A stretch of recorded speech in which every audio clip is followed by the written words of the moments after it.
Hi, I'm Michaela, and this is Hildy, and we are the pastor and pastor at Calvary Moravian Church in Allentown, Pennsylvania, and we are inviting you to pause for the watchword today.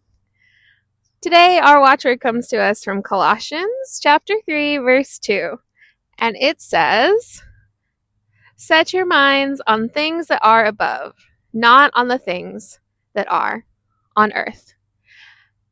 For us in our faith tradition, which is the Moravian Church, we trace this practice of selecting a verse to guide the community, whether for a day, a week, a year, all the way back to the 18th century. But we know that reading one verse outside of its context can be tricky and dangerous.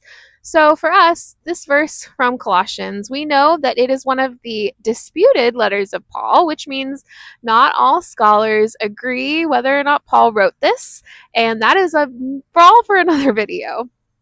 But what we do know about this specific verse is that the community that was written to were a group of believers who were struggling because of some false teachings that had ended up in their community.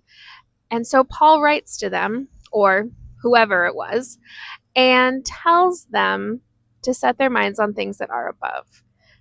What does this mean? I think for those believers then, and for us now, it is simply an invitation for us to reorient our lives around God and the promises of God for us, for this world, peace, justice, belonging for all. And it's not a call to disengage, because when we reorient our lives around these things that are near and dear to God's heart, that come to us because of God's great love for all, we are actually able to better live into our world. Hopefully, this brief pause for the watchword is great for you to start your week, and we hope to see you next time. Bye.